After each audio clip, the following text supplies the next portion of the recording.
Gold trusted gold buyers. మీరు తాకట్టు పెట్టిన బంగారాన్ని విడిపించి ఈ రోజు ఉన్న మార్కెట్ ధరకు కొనబడును. మామూలుగా మీరు ఇప్పుడు నత్తి అన్నారు కదా, మీరే అన్నారు, అది మామూలుగా షూటింగ్లో ఎలా మేనేజ్ చేస్తారు? అంటే మీ వాయిస్ కొన్ని వర్డ్స్ రాదు. ఇప్పుడు చూడండి, అమ్మ పిలవాలి, అది చాలా వస్తుంది సినిమాలో.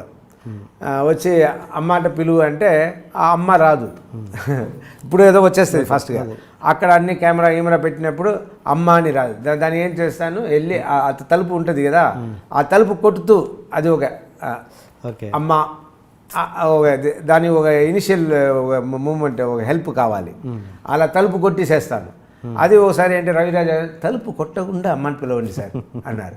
రవిరాజ పిన్సిటీ ఏదో దీంట్లో, సార్ తలుపు కొట్టకుండా నాకు రాదు నత్తి దాని. ఆయన చిన్న ఫస్ట్ ఆయన తలుపు కొట్టకుండా నాకు రావట్లేదు అని ఆయన ఫస్ట్ కొంచెం ఇరిటేషన్ వచ్చింది. లేదు సార్ నాకు నత్తి, అందువల్ల కొంచెం అది సరే, తర్వాత ఓకే అన్నారు. సో అలా ఉంటుంది. ఓకే, నేను అనేది ఎంత సాయి కుమార్ గారు డబ్బింగ్ చెప్పినా కూడా ఆ బేస్ మీలో ఉండదు కదా, కొంచెం ఇదిగా ఉంటుంది కదా. అవును, Sai Kumar voice is better voice than mind. అంటే అనేది ఆ ఎమోషన్ అన్నది వాయిస్కి రిలేటెడ్గా ఖచ్చితంగా ఉంటుంది కదా. అవును, అంత మీ ఫేస్ చూస్తేనే అంత అగ్రెసివ్గా ఎమోషనల్గా ఉంటుంది. మీ వాయిస్ ఏమో కంప్లీట్ ఆపోజిట్. ఓకే, నాట్ కంప్లీట్గా ఆపోజిట్.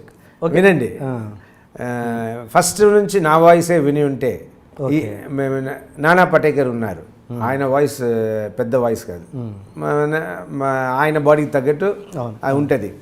సో నాకు అలా ఉంటుంది. కానీ నేనే ఫస్ట్ నుంచి ఇదే వాయిస్తో నేను మాట్లాడి ఉంటే మీరందరూ కూడా ఒప్పుకునేవారు ఈ బాడీకి తగ్గట్టు వాయిస్ అని. కానీ ఫస్ట్ ఏంటంటే నాకు తెలుగు రావడం కష్టం ఒకటి. తెలుగు ఎందుకు రాదంటే నేను తెలుగు వాణియే, కానీ పుట్టి పెరిగింది చెన్నై కాబట్టి అక్కడ తమిళ మీడియం. మా ఫాదర్ పోలీస్ ఆఫీసర్ కూడా. ఇంగ్లీష్ మీడియం స్కూల్ కూడా లేదు. ఎందుకంటే ఆ విలేజెస్లో అంతా ఫస్ట్ ఉత్తమపాలయం, తేని అన్న ఊర్లో, తేని ఉన్న ఊర్లోనే మదురై డిస్ట్రిక్ట్లో పుట్టాను. అన్ని ట్రాన్స్ఫర్ ఉంటే అక్కడ ఇంగ్లీష్ మీడియం కూడా లేకుండా తమిళ మీడియంలో వేశారు. సో నేను చదువుకున్నంత తమిళ మీడియం, తమిళ్ బాగా తెలుసు. తమిళ కవిత్వం కూడా నేను రాయగలుగుతాను. కానీ తెలుగు చదవడం రాదు.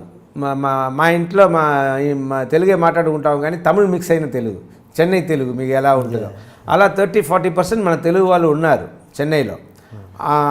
అక్కడ ఉంచి నేను వచ్చిన వాడిని. సో నా మాటలు ఫస్ట్ టి కృష్ణ గారు, నాకు తెలుగు సరిగా రాదు ఒకటి. రెండవది వచ్చి నత్తి, డబ్బింగ్లో లూప్ వస్తుంది, వచ్చి మాట్లాడే లోపల వెళ్ళిపోతుంది కదా. సో అందువల్ల ఏం చేశారు ఆయన, తెలుగు రావట్లేదు, నాకు నత్తి ఉంది కాబట్టి సాయి కుమార్ని డబ్బింగ్ చెప్పించారు. చెప్పించినప్పుడు అదే అలవాటు. ఆ అలవాటు అయిన తర్వాత అందరూ దానికి అలవాటు అయిపోయారు. ఇప్పుడు మీరు అదే అడుగుతున్నారు. మధ్యలో సాయి హీరో అయ్యారు. అవును, హీరో అయ్యి ఆయన